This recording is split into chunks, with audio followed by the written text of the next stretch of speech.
Here's a sentence that makes people uncomfortable. Unity is strength. Diversity is not. Before you start drafting the angry comment, relax.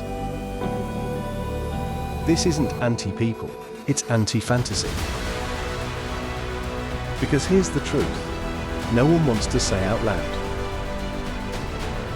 Every society that works is unified around something. Values, norms, language, behavior.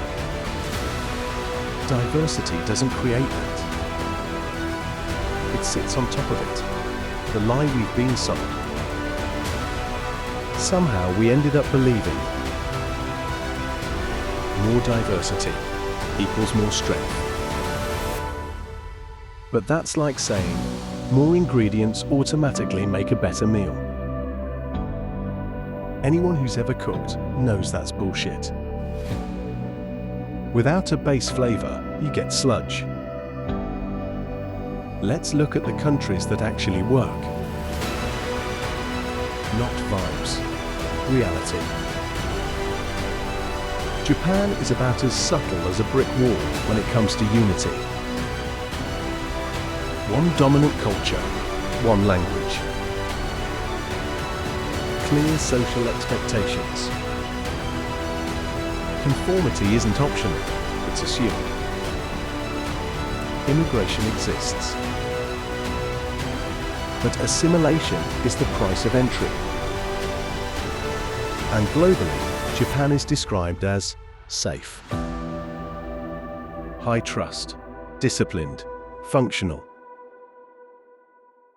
No one calls this dangerous. They call it Japanese culture. Same deal. South Korea. Strong national identity, deep social norms, clear hierarchy and expectations. You can live there, you can work there. But you don't get to rewrite the culture. And again, no outrage. It's framed as collectivism, cultural confidence, social cohesion. Funny how that works. This one nukes the diversity argument completely. The UAE is majority foreign workers. Yet, local culture dominates. Local laws dominate. Local norms dominate. The rule is simple. You can come. You can work.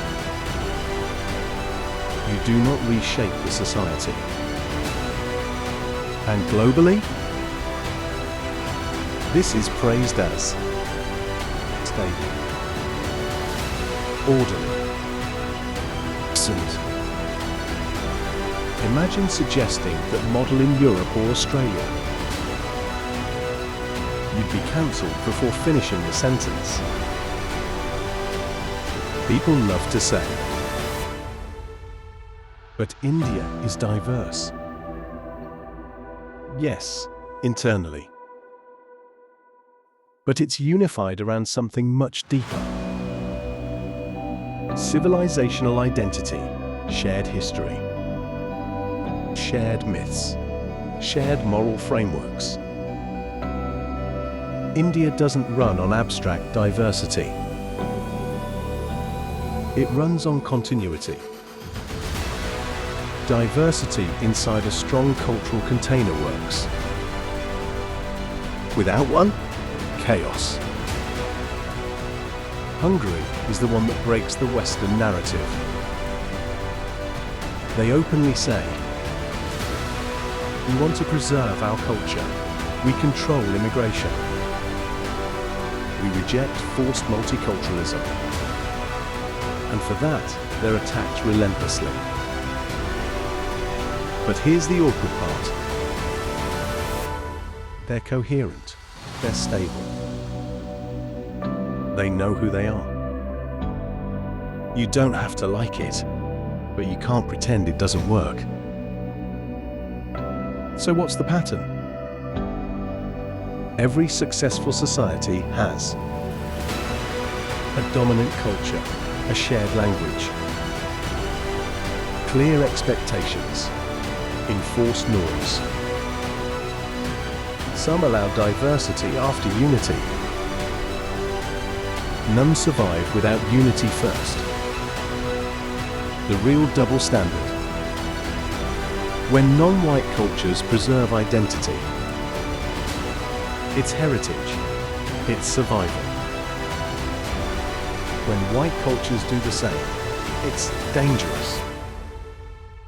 It's regressive, it's threatening. Same behavior. Different moral judgment. That's not ethics, that's politics. Here's the line everyone's avoiding. Diversity is not a foundation. Unity is. Without unity, trust collapses. Social friction rises. Group loyalty fragments. The state becomes the referee between tribes. That's not strength, that's fragility. Unity isn't exclusion, it's coordination. It's agreeing on the rules before inviting people to play. Every civilization that lasts understands this. Only the modern West pretends it can ignore it. Unity built civilization. Diversity rides on its back. Search, forget that, and the whole thing wobbles.